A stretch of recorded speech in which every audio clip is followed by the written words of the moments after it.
मास्तर, महेश शेपूट कशाला हलवते? बंड्या, कारण शेपटीत इतकी शक्ती नसते की म्हशीला हलवू शकेल. मास्तर बेशुद्ध.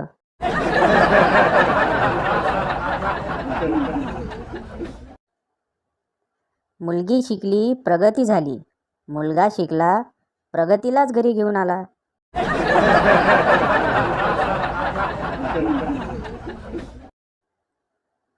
माझ्या घरचे मला शाबास फक्त तेव्हाच म्हणतात जेव्हा माझ्याकडून घरातली एखादी वस्तू फुटते.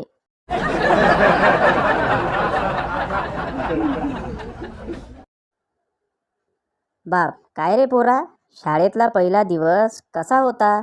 मुलगा, काय ती शाळा, काय त्या मॅडम, काय त्या वर्गातल्या पोरी, ओके आहे सगळं.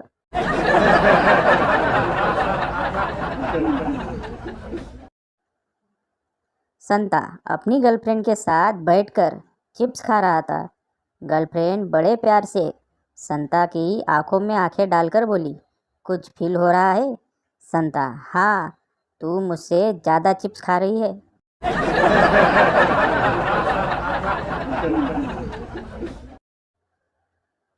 काका, काय मग, काय करतोस आजकाल?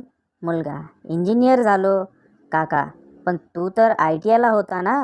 मुलगा, तुमची पोरगी पण नर्सिंग करून मी डॉक्टर झाले सांगत फिरते.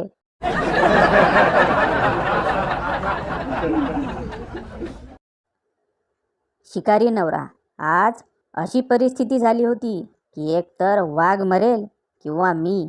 बायको, बरं झालं वाघ मेला, नाहीतर तुमची कातडी काय कामात आली असती.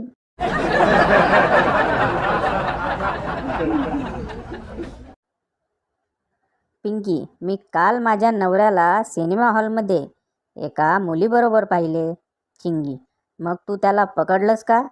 पिंकी, कसं पकडणार, मी पण माझ्या मित्रासोबत सिनेमाला गेले होते.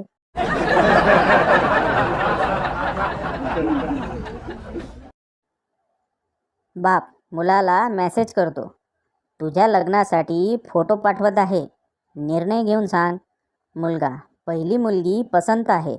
बाप, दिवस रात्र मोबाईलमध्ये बघतो तिथे नको बघू, चेहऱ्याकडे एकदा तरी बघ.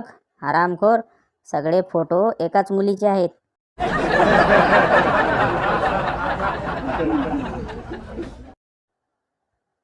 लग्नाच्या वेळेस नवरदेवाचा मोबाईल वाजला आणि त्याला एक खानाखाली बसली, कारण त्याची रिंगटोन होती, जिंदगी मौत ना बन जाए, संभालो यारो.